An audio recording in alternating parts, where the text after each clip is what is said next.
Hello again, and welcome to Crazy Math Productions. Today we're looking at Lesson 5-3. We are writing linear equations given 2 points. Again, we're trying to look at our clues, those of you who've been following the videos so far. Each time we're looking at slope and the y-intercept.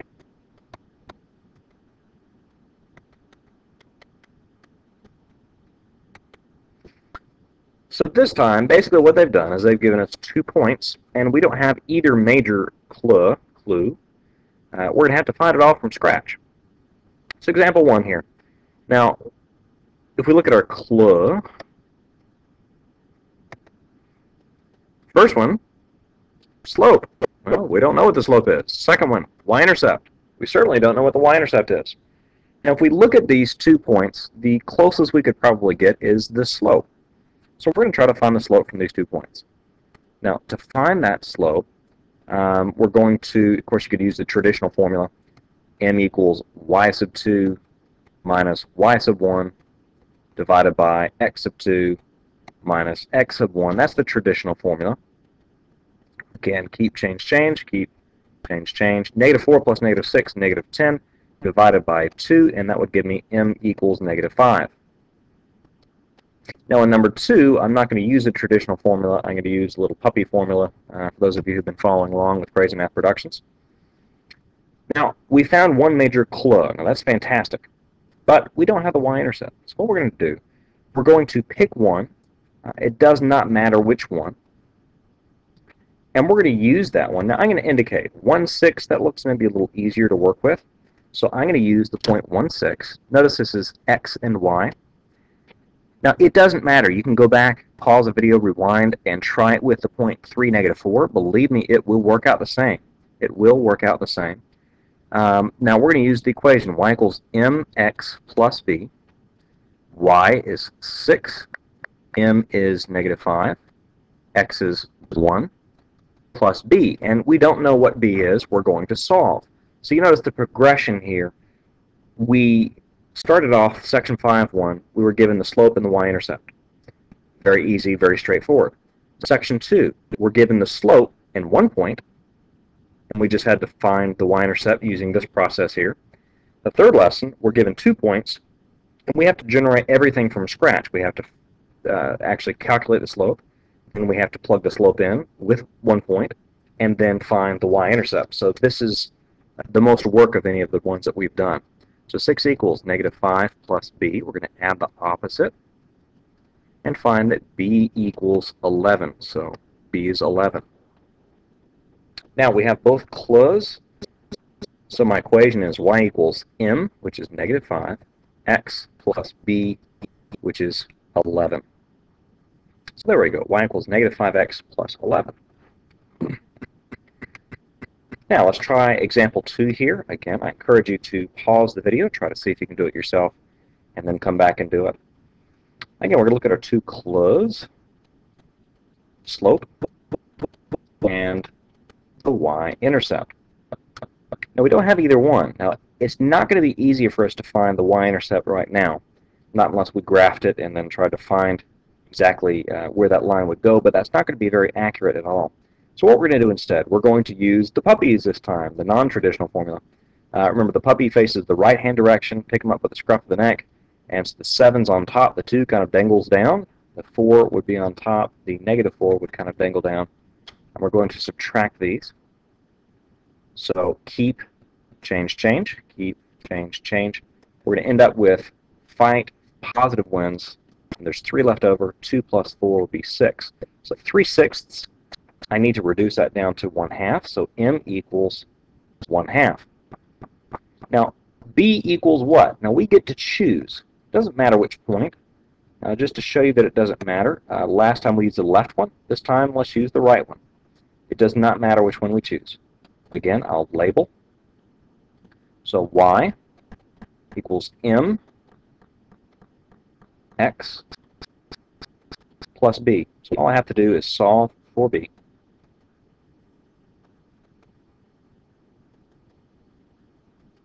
Add the opposite, and b equals 6. So there we go, have both major closed. We can plug that straight in and have our linear equation.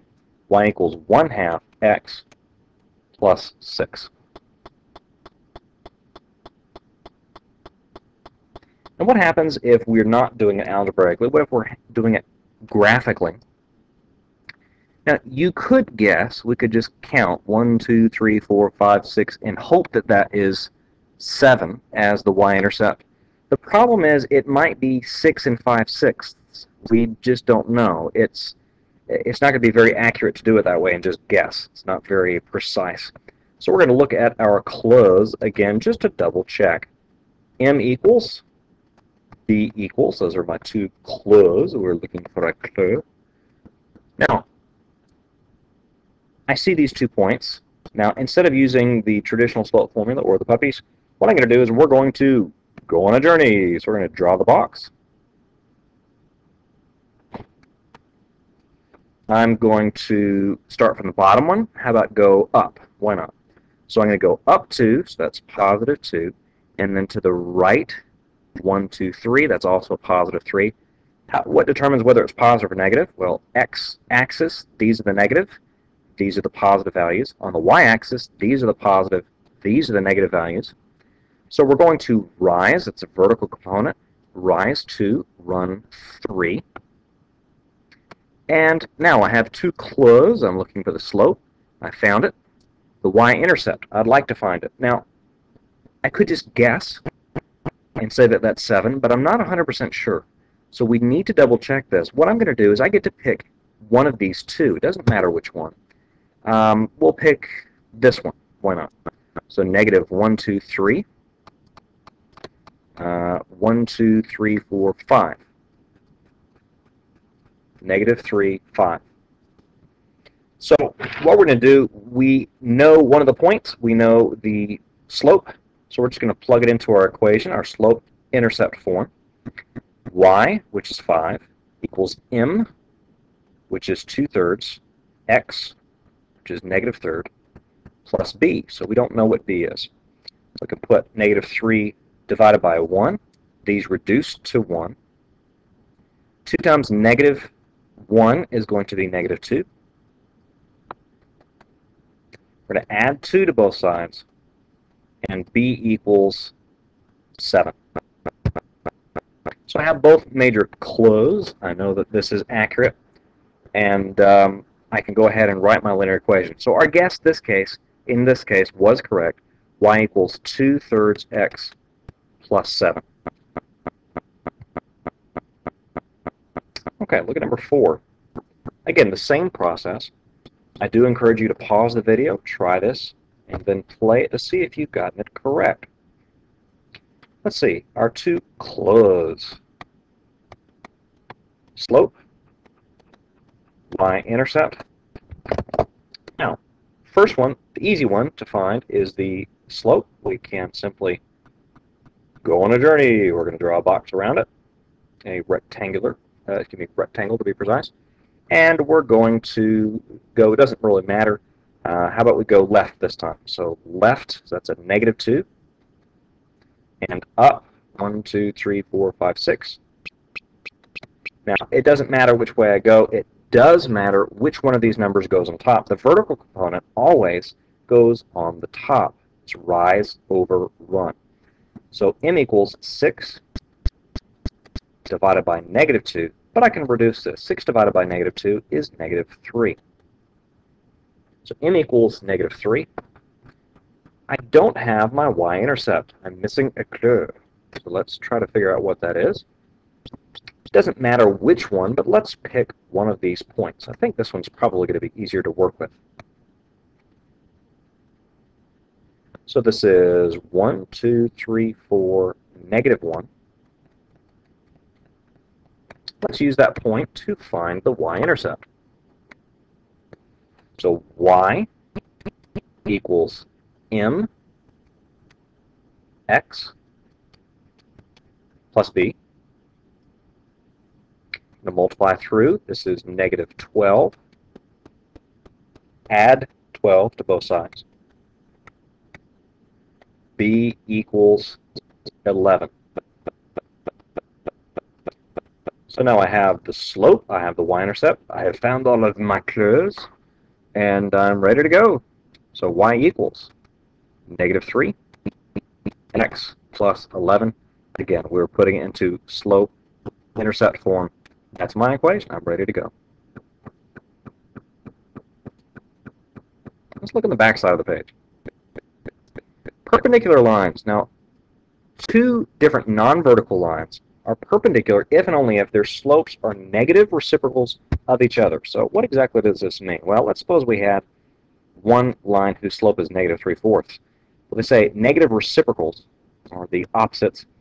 The opposite of negative would be a positive, and reciprocal, again, you just flip the number here, 4/3. So these two would be perpendicular lines if the slopes were -3/4 and 4/3, because if you multiply them, negative times positive is a negative, and they would reduce down to 1. So the product is -1. So an example, -3/4, positive 4/3. Those would be slopes of perpendicular lines. So let's determine whether the given lines are perpendicular. What I'm going to do is assign a color to each one. It helps me to keep track of which one's which as I solve. All right, so 5x plus 3y equals 2. Now, I'd like to put these in slope-intercept form. It's going to be easier to see the slope that way. So I'm going to subtract 5x from both sides. Leave me, going to work over here. 3y equals -5x plus 2. I have to divide everything by 3. So y equals -5/3 x plus 2/3. And let's solve this one now. We're going to subtract 3x from both sides. We end up with -5y equals -3x plus 8. Again, we have to divide by -5. And we have y equals negative divided by negative is a positive, -3/5 x plus -8/5. And that is a little hard to see. Rewrite it up here.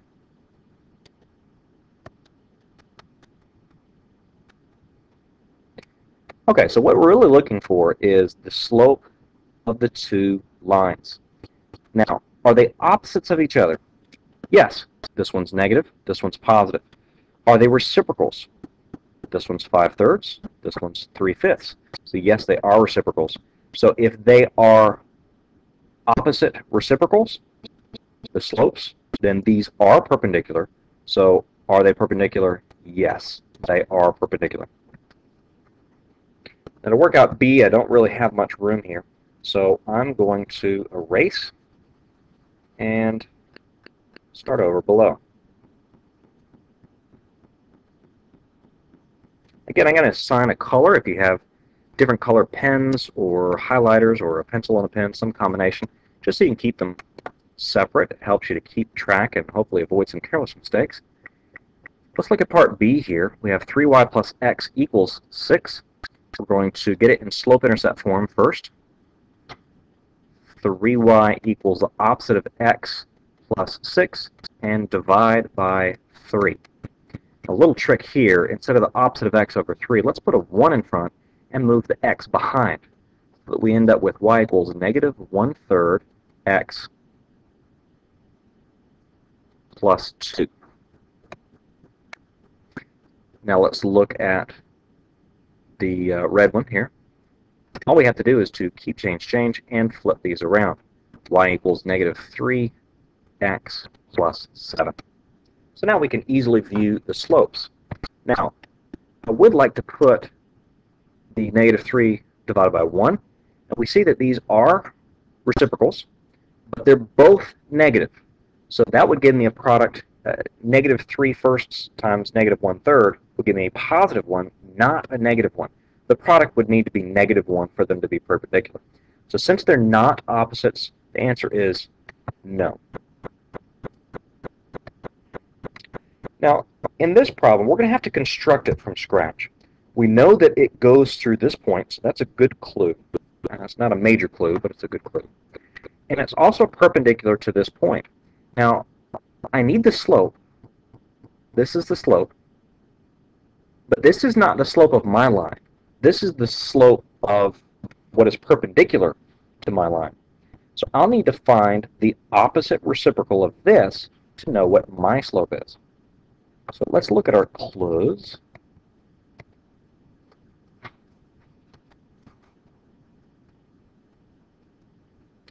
All right, to find m, we're going to have to go a little different way this time. We know that negative 3/2, well, the opposite of negative is a positive, and the reciprocal of 3/2 is 2/3. So that's my slope.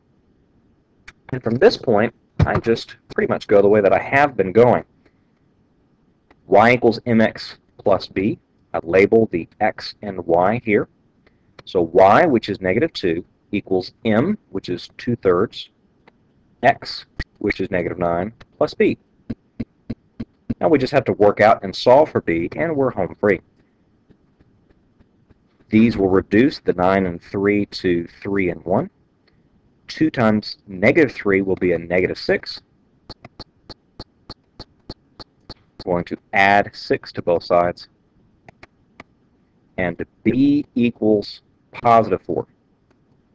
So I have both clues. I am ready to go. Y equals 2/3, x plus 4. And if I lost you somewhere in there, I'd strongly encourage you, try this problem on your own. Number 6. That's a very important question. It's just a different way of looking at it, and that's always good to see a slightly different perspective. Pause it and then try it again. Okay, 3 more, and we're done with the notes today. Write a linear equation for the line that has an x-intercept of 4, y-intercept of negative 6. Well, if you followed Crazy Math Productions, you know that for graphing using the intercepts, we use googly eyes. Just kind of a dumb way to look at it, but it's helpful. And so you'll notice that this is the x-intercept, and this is the y-intercept. Well, they tell me the x-intercept is 4, and the y-intercept is negative 6. So this basically gives me the 2 points that I need. I don't have the slope yet. I don't have the y-intercept yet, but I can find these. I'm going to use the puppy version of the slope, which means the y is on top, 4 kicks down, negative 6 is on top, the 0 kicks down here. We're going to subtract these. Keep, change, change, keep, change, change. So m equals 6/4, which is 3/2. So my slope is 3/2. Now, it doesn't matter which one I want to choose. I could choose either one of the points. Choose this one, and then simply plug into y equals mx plus b. But if you notice here, instead of doing that, you could recognize that this is the y-intercept. The y-intercept is b, and that's my clue right there. They've given it to me, which is nice. Go ahead and finish up. Y equals mx plus b. And of course, it's preferred, instead of plus a negative, to have y equals 3/2 x minus 6. And there we go. Now, if you didn't recognize that this y-intercept was there, you could, of course, say negative 6, which is the y, equals m, which was 3/2, x, which is 0, plus b. And you would confirm that negative 6 is indeed the y-intercept. Now, look at number 8. In a problem like this, immediately I'm going to look at this last sentence here. It's not always the last sentence, but I'm going to look for this because this is important. Let t equal 0 correspond to 1990. That's important because it's telling me what my reset value is. 1995 then would be the year 5. 1992 would be the year 2. I'm not going to write these very, very large numbers. I'm just going to use since 1990. That's my reset point. This is the year 0 for this problem. Now it says, in 1992, the price for insurance was $60 a month. Now, in these word problems, you're usually going to get one of three things. Either you're going to get a rate of change, which this does not look like, or I'm going to get a starting point, which, again, this doesn't look like a starting point, or I'm going to get a when this, then that. When it's 1992, it is $60 a month. It's like a given point in time, what's happening. Now, they say write a linear model for the monthly cost of insurance in terms of the year T. Now, behind the in terms of the year, that's usually your X, and what's in front is usually your Y.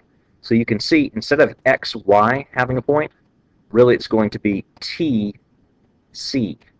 So you're using a new set of variables. Now, the year T is my X value, so as you look here in this first small clue they've given, it's not a major clue. Again, I'll look at my clues. The major ones are the slope and the y-intercept. Now, this isn't either one of these. This is a when this, then that. When it's 1992, again, 1990 is the year 0, so 1992 would be the year 2. How do I know that? Well, it says the year T is my X value. That goes first.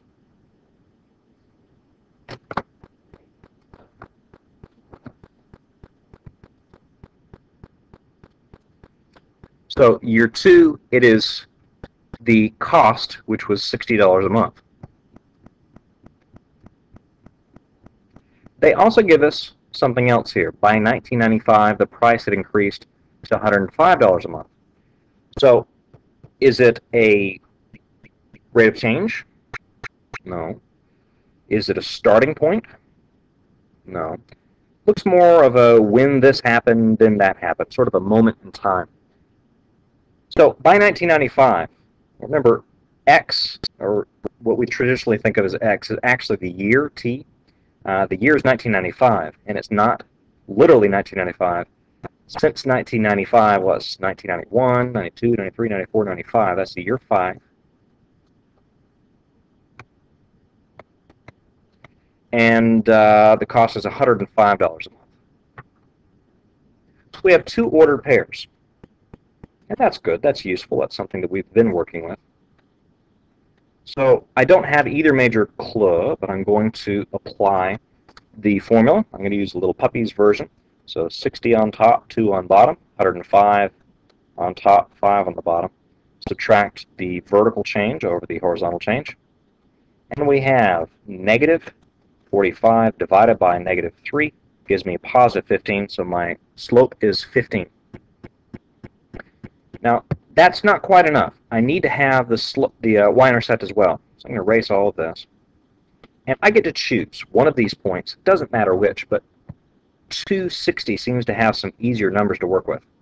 So this is the x, that's the y. We're going to plug this in, including the slope, to y equals mx plus b. So y is 60 equals m, which is the slope, 15. X, which is 2, plus b. 60 equals, that's 30 plus b. Subtract 30. And b equals 30. Now, remember, x, y, they're not x and y. We're using t and c. So instead of saying, excuse me a second here.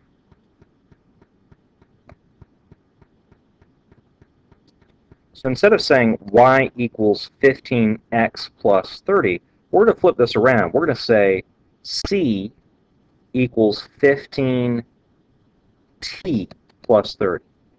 And why are we using these strange variables? Well, the reason is that the way that they have written this in the problem, they're asking before the in terms of the year, they have what's traditionally the y value. And behind it, they have what is traditionally the x value. Because this is your manipulated independent variable, and this is responding to that independent variable. Okay, one last one. Between 1987 and 1999, the membership in the Lakeview Bowling Club declined. In 1991, the club had 106 members. By 1995, the club had 105 members. Write a linear model for number of club members, or the number of club members, M, in terms of the year T. Let T equal 0 correspond to 1987. Now again, I'm going to highlight this because this is very important. 1988 would be the year 1. 1990 would be the year 3. That's telling me my reset point. I see this in terms of the year. So this is my traditional Y. This is my traditional X. So this is going to be very similar to the previous problem. The year is going to go first. The year is going to go first.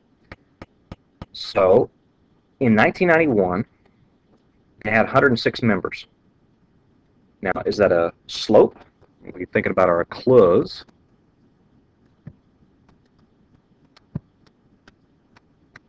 Is it a rate of change? No. Is it a starting point? No. Is it a when this, then that? Yes, that's exactly what this is. It's telling you a specific point in time. So in 1991, let's see, 1987, so 88, 89, 90, 91. So that's 4. They had 106 members. And again, this is the year T goes first, year 4. Club members goes last because it's my traditional Y. They also give me one other tidbit of information here. By 1995, the club had 105 members. So we're going to set it up the same way. 1995, let's see, 87, 95. So 87, 88, 89, 90, 91, 92, 93, 94, 95. So that's year 8. And they had 105 members, so a slight decline. We're going to write a linear model here. So the first thing to do, or close, the easiest one to find first is the slope. So we're going to use the puppy version here.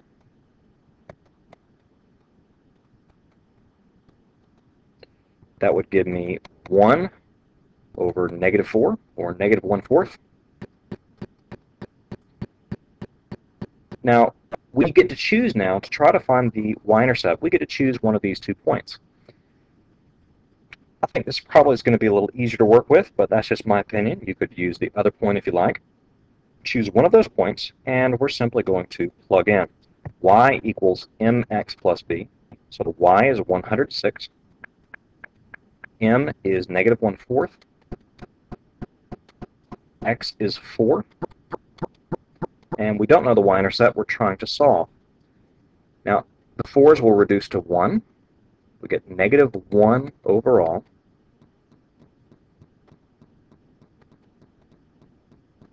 So 106 equals -1 plus b. We're going to add the opposite. B equals 107. So that's my starting point. So it looks like, since we have both major clues, we would have y equals -1/4 x plus 107. But remember, they didn't ask for x and y. They asked for t and m. So we have to adjust to the variables they've given us. Write this a little closer. And that is a t, excuse the handwriting. So there we have it. M equals -1/4 t plus 107. Thank you so much for listening to Crazy Math Productions. This has been writing linear equations using 2 points. Thank you so much. Bye-bye.